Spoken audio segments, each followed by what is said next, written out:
Hello. What's going on, guys? It is your boy Hyga back with another video, and I want to take the time. You know what? While we're here, let me grab dude's name because someone commented on my video the other day and was like, "Yo, Hyga, let me get your build, runes, everything." And I was like, "I'm at work right now." At the time, I was at work. And I was like, "That's a lot to be typing on my phone while I'm at work. So let me just make a whole video for you." I was gonna try and have it out tomorrow, is what I said to him, and that was like 3 days ago. So, name on YouTube is ST Stroke Fear. Yeah, Stroke Fear. And Raise Your Hands. Both of them asked about my build, so I apologize to both of you guys for being so late. But today, I haven't done a build type video on my Gunlancer in a very long time. It's probably been close to a year or so, and obviously since then I've gained a lot of hours, a lot of experience in the game. So today I'm going to be talking about my build, some of my runes, and I will try to answer as many potential questions so that you have less questions going forward regarding my setup. Now again, I say this, and every time I do a video like this, I am not the best blue Gunlancer. I do not claim to be. I don't think my setup is the best build for whatever. This is a build that works for me. I enjoy it. So that's what I'm going to talk about because there is a higher damage shielding build and whatnot. But without further ado, let's get into it and talk about the setup that I'm using. So to start things off, I am full spec secondary crit, meaning crit is only on the necklace. I'm running full hallucination level 3. Shout out to Kyangel. My weapon quality is 94, if anyone asks. Yes, I did get my weapon suit plus 25. Brelshaza. This is not my con weapon. I'm only doing a con normal. As you can see, I'm only 50. I just got 1590 this week with my second, a con piece. And these are my engravings: Grudge, Keen Blunt, Cursed All, Barricade, Precise Dagger, and Combat Readiness level 1. I'm pretty much always using these. This is pretty much my static engraving setup. Now, some questions that may arise: why don't you use stabilized status? The reason I don't use stabilized status is just in case I do buses, or if I am trying to push damage with my friends and I have to atropine. I do not like using atropine potions with stabilized status. Stabilized status gives you 16% damage if you are above 80% HP, and a atropine potion reduces your HP by 25%, which means if I atropine, I also have to pot, and you atropine right as you go into your big combo of damage. So trying to atropine, pot, and do all my damage is just too much. I'd rather just run something like Cursed Doll instead. So that is why I run Cursed Doll. Now, the other question that I got on my recent Akon video as well: why using Precise Dagger? Why not use Adrenaline? Isn't Adrenaline better? I thought Adrenaline was better. Yes, Adrenaline 100% is stronger than Precise Dagger. The reason I don't like using Adrenaline is because I don't like having to manage the stacks of Adrenaline. I have tried it many times. I have played Adrenaline in plenty of content, whether it be Brel, Clown, Vicus, Volton. I know that was the meta build, right? Like, I was like a lot of you guys who just looked up builds, saw what the strongest build was, and followed that. Adrenaline is totally okay, but for me personally, I don't use it because, one, it is not great uptime on blue Gunlancer. It is very hard to manage ideal uptime to get good damage over the course of the raid. I'm not talking about specific bursts. I just mean over the course of managing it throughout a whole fight. It's not like other classes where you have really low cooldown skills that can manage Adrenaline by itself, right? Like, for example, my Scrapper, I can just use Charging Blow infinitely and never lose my Adrenaline stacks. Or my Artillerist can use Enhanced Shell or Forward Barrage and never lose Adrenaline stacks, right? Those are just some examples of skills that you have. But with me, I don't have any one skill that will be able to manage Adrenaline on its own over and over again, so I don't like doing that. The other reason I don't like using Adrenaline is because I like using Battlefield Shield. A lot of people know that I'm a big advocate for Battlefield Shield and how great it can be in certain raid scenarios, and Battlefield Shield lasts for 5 seconds, and by the time the animation finishes of you jumping into the shield, finishing the shield, and then popping the shield at the end, you have, with pretty standard like yearning attack speed, roughly 0.5 seconds to cast the skill after Adrenaline in order to keep it up. I'll show you guys an example real quick. And 0.5 seconds just isn't a lot of time, especially because I don't need to summon anything. I'll just put on Adrenaline real quick. Let me, okay, make sure I have adrenaline. So as you can see, I'll give myself like spirit absorption level 3. We'll put attack speed level 2, move speed 2. So this puts me at 11% attack speed, which is about the same as yearning level 3. Yearning level 3 is 12%, so it's just 1% less. But as you can see, let's say I'm just gonna pop it and I'm gonna let it go. I'm not gonna press anything else. So pop it, boom, it starts the stack.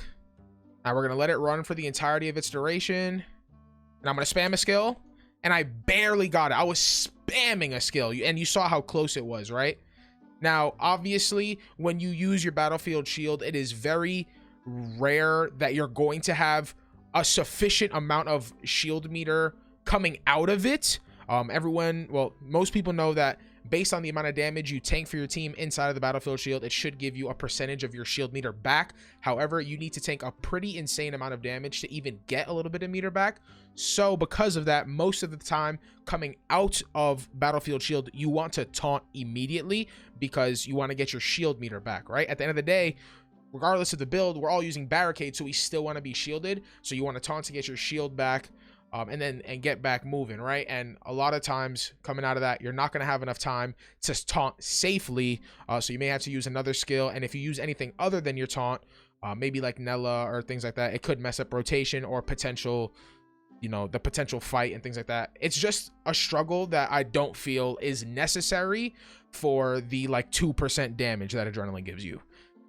It's really, like, think about all that I was just trying to explain, on top of the fact that the difference between adrenaline and precise dagger is like 2 to 3% damage. If I get a crit synergy in my party, it's a bit more than that, but regardless, it's no more than like 4% damage. So I would rather be down 4% damage but not have to worry about managing my stacks and being able to like do my thing, as opposed to having to worry about managing my stacks and the upkeep. And I don't want to hinder my personal gameplay for the raid for the sake of myself doing a little bit of extra damage, because I'm not going to be top damage anyways, right? So with my build, I do plenty enough damage to cover my portion of damage for the raid, you know what I mean? So yeah, that's why I don't use adrenaline. That's why I use precise dagger. I like using battlefield shield, stuff like that. So yeah, that's the engravings: grudge, keen blunt, cursed all, barricade, grudge, keen blunt, cursed all, barricade, precise dagger, and combat readiness. I use hallucination pretty much all the time. The only time I don't use hallucination is if I'm doing a Brel bus, like a 2-man bus where we don't have a support, in which case obviously I need to run nightmare so that I have safer mana management. And then I'll talk about my runes. Let me hop out of here because I don't like the way runes look in Trixion when you're in the training ground. So for my runes, most of these are pretty static, right? We just got our second legendary Galewind, so I've been running that on shield charge because it's a longer animation than Guardian's Thunderbolt. You can put it on Guardian's Thunderbolt though if you want. Nothing crazy. Leap attack, legendary Galewind is pretty static. Now for focus runes, I run focus on Shout and Nella. Obviously high MP consumption skills, especially Shout of Hatred when you're using it on cooldown, essentially. So very nice to help maintain management. I've been using a Rage on Bash recently. Sometimes I want to use Rage on Shield Bash, but I like the Overwhelm here. It's really nice for stagger. But most of the time this is bleed. If you're using bleed, totally okay. Again, I'll keep reiterating, this is not, I don't think this is like the best build. This is just what I use, right? Because a lot of people ask when they see my videos. Sometimes I'll use Rage on it, sometimes I'll throw a bleed on it, but recently I've been running Rage. It just feels nice to have a bit of extra movement speed and attack speed in my combination. But yeah, for the most part I'm usually using bleed on that. And Shield Shock, I don't even know why I have this skill build up. I don't even, where's my, this is normally the build that I'm using. So yeah, focus. If I need a Purify or if I want a Purify for a con, I've been using the Purify here. But otherwise everything's the same. Overwhelm here, double focus runes. You can throw a quick recharge on Dash Upper Fire.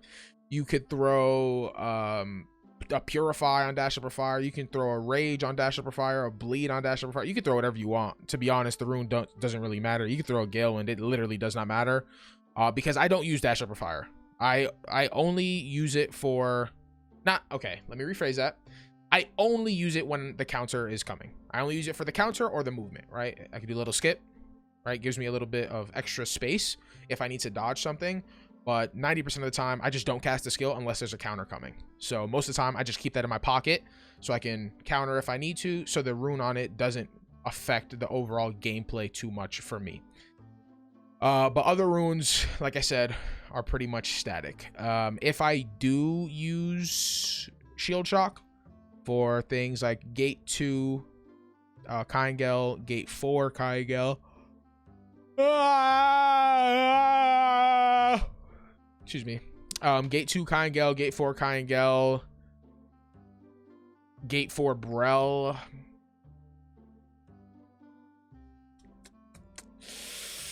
And Gate 2, Brel. That's about it. Those are the only gates that I would really use it. Every other scenario, I would use Dash Upper Fire. I'll throw a quick recharge or a rage on there as well. You can put rage on Shield Shock, run or a quick recharge since it's usually at the end of the rotation and whatnot. So yeah, that's it for runes. Runes are pretty static otherwise. And for awakenings, I go dependent on what raid I'm doing. For Kaingel, Gate 1, 2, 3. I'm usually using Damage Awakening nowadays. You could use Defense Awakening. Sometimes for Gate 2, I'll use my Defense Awakening. Depends on who I'm running with. Depends on how confident I am in my team. But usually for Gate 1 through 3, I'll use my Damage Awakening just to get extra damage, because it usually hits if I crit for like anywhere from 120 to like 160 mil, which is quite nice. Excuse me. But otherwise, I'll use my Defense Awakening to allow my team to get some big damage. For Gate 4, Kaingel, mandatory. I would not use my Damage Awakening. The Guardian's Protection is too valuable for Gate 4. So definitely recommend it for that. For Akan, you probably get some good value out of the Defense Awakening as well. But totally up to you. Awakenings, obviously, it's all up to your own personal play style. But yeah, that's pretty much the thing. I only have level 7 gems. Someone asked if I had level 10 gems in one of the comments, and I was like, do I look like I'm doing that much damage? I don't feel like I'm doing that much damage. I usually run LOS 30. And yeah, those are pretty much my engravings. I can show you my stagger build when I'm doing my buses if you want to see. Like I said, 6-piece Nightmare because it's a 2-man Brel bus. So we don't have a support. Let's run 6-piece Nightmare level 3. I have a Spec Swiftness necklace with expertise on my bracelet.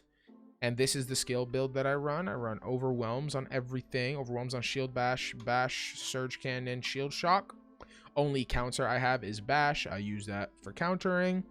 And it allows me, this build, I can, with a Arcana or with a Slayer as my partner, or with an Arcana, I've done it with both. We're able to do all the stagger checks in Gate 3 and Gate 4 Brawl Shaza, which is quite nice. And then I have the same setup, but instead of Keen Blunt, I have Vital Point. So yeah, that's pretty much it for my stagger build. I'm trying to think of anything else people might have asked. Yeah, I prefer blue. I don't play red. I don't want to play red. I only want to play blue. I'm really enjoying blue. I'm glad that we're getting a buff coming up. The damage can definitely be lackluster, but battlefield shield value is really, really, really nice. I can also go through my tripods real quick if you would like to see. Tripods don't change. If you are running hallucination build and you are having mana issues, you can switch to enhanced strike and leap. Higher burst damage, less mana issues, but less damage per second. Shield Bash, Nella 322, Bash, static, Shot of Hatred, static. Well, you could put Lingering Taunt if you wanted, but I usually run Shield. And then Guardian's Thunderbolt, static. So, yeah, I don't know how I will chop up this video, but hopefully that answered any questions that you guys might have. If you have further questions or inquiries, let me know down in the comments below. Or you can join my Discord. Link will be in the description, and you can just ask me there or ask me on my Twitch stream. I'm usually live every weekly reset. Anyways, it's me, boy Iga. Hope you guys have a good rest of your day / weekend. Peace.